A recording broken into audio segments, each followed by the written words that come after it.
এই দেশের যে আইন আছে এই আইনে রামিসার আসিয়ার তানিয়ার বিচার হবে না। এই দেশে যদি সত্যি দর্শনের বিচার করা লাগে এই কোরআনে সূরা নূরের আয়াতের বিচার করা লাগবে। এই আয়াতটা সংসদে কার্যকর করে দেন, বাংলাদেশের যুবকদের ধর্ষণ তো দূরের কথা, স্বপ্ন দোষ বন্ধ হয়ে যাবে। আমাদের মাননীয় প্রধানমন্ত্রী যিনি আছেন, এটা যেহেতু রেকর্ড হচ্ছে তার কানে যাবে, সে আপনারও একটা মেয়ে আছে জাইমা রহমান, এই রামিসাকেও নিজের মেয়ের মতো মনে করেন তো? এই রামিসার জায়গায় যদি আপনার মেয়েটা হতো বাংলাদেশ কি হয়ে যেত এতক্ষণ? রামিসাকে নিয়ে যে অবাক করা তথ্য দিলেন আমাদের মুফতি আমির হামজা, যে বিষয়টা শুনলে আপনি অবাক হয়ে যাবেন, অর্থাৎ রামিসার সাথে কি ঘটেছিল এবং এর সমাধান কিভাবে হবে, যে বিষয়টা তুলে ধরেছেন আমাদের মুফতি আমির হামজা, তার মুখ থেকে বিস্তারিত বিষয়টা জানবো। তাই রিকোয়েস্ট করছেন নাটেনে সম্পূর্ণ ভিডিওটি আগে দেখুন, আগে থেকে বাজে কমেন্ট করবেন না, সম্পূর্ণ ভিডিওটি দেখে তারপরে যা ইচ্ছে কমেন্ট করবেন। ওকে, তো সম্পূর্ণ ভিডিওটি দেখি। আমাদের মাননীয় প্রধানমন্ত্রী যিনি আছেন তিনি আমাদের সংসদের নেতা, এটা যেহেতু রেকর্ড হচ্ছে তার কানে যাবে। রাজশাহীবাসীর পক্ষ থেকে আজকে আহ্বান জানাচ্ছে, আপনারও একটা মেয়ে আছে জাইমা রহমান, এই রামিসাকেও নিজের মেয়ের মতো মনে করেন তো? এই রামিসার জায়গায় যদি আপনার মেয়েটা হতো বাংলাদেশ কি হয়ে যেত এতক্ষণ?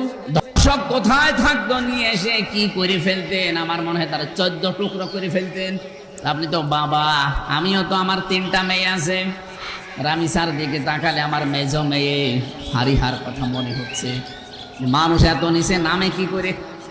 এই মানুষ নামে জানোয়ার গুলোর বিচার শুধুমাত্র এই জেল দিয়ে জরিমানা দিয়ে হবে না, এদের প্রকাশ্যে ফাঁসি দেওয়া লাগবে। এই আইন যদি বাংলাদেশে কায়েম হয়ে যায় সংসদে, এবার সত্যি এটা কায়েম হয়, কারা কারা আছেন এর পক্ষে দেখি? লিল্লাহে তাকবীর। আজ আমরা যে অন্যায় দেখলেই বিরোধিতা করি, এই কারণে করি কারণ দেখতে পাচ্ছি ধর্ষণ যদি এভাবে চলতে থাকে, বিচার যদি সত্যি আমরা করতে না পারি, কালকে আমার ফারিহাকেও ধর্ষণ করবে। বলেন না কেন? পরশুদিন আপনার মেয়েকে হাফসাকে ধর্ষণ করবে। আজকে ওইটা দেখে যদি বলেন ওর মেয়ে রামিসা ওটা আমার না, কালকে আপনার তার জন্য রেডি হয়ে থাকেন। আর সত্য কথা বলা হচ্ছে এই কারণে যে যেভাবেই হোক এটা বন্ধ করাই লাগবে, নয়তো আমার মেয়ে, আমার বউ, আমার বোনটাও নিরাপদ থাকছে না। আমি উপর তলা থেকে শুধু চিল্লা পাল্লা করছি তা না, আপনাকে আমি বাধা দিয়ে যেভাবেই হোক নৌকার এই ফোঁটা বন্ধ করা লাগবে।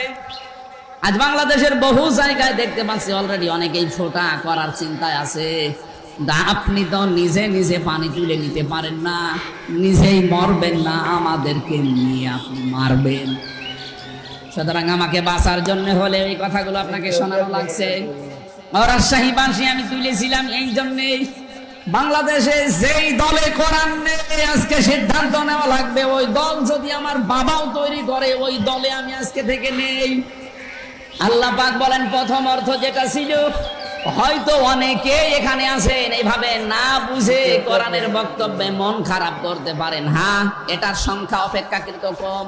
2 নম্বরে, হে নবী আপনি যখন কোরআনের সঠিক কথাগুলো উপস্থাপন করবেন, প্রচলিত এমন কিছু কিছু নিয়ম এই সমাজে আছে যেগুলো পরি মানুষ অভ্যস্ত মনে করে ওইটাই মনে হয় ইসলাম। যেমন আমার তাহেরি ভাই করে, মানুষ অনেকেই মনে করে না ওইটাও মনে হয় ইসলাম, ওটা যে অনইসলাম অনেকে জানেই না।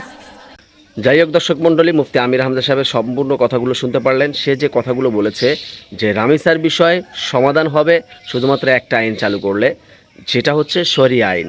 এটা যে যাই বলুক না কেন, শরিয়া আইন শুরু থেকে, অর্থাৎ আর পৃথিবীর শুরু থেকে কিয়ামত পর্যন্ত এটা চালু রাখতে হবে, এবং এটা চালু রাখলে সমস্ত প্রকার অপকর্মগুলো বন্ধ হবে ইনশাল্লাহ।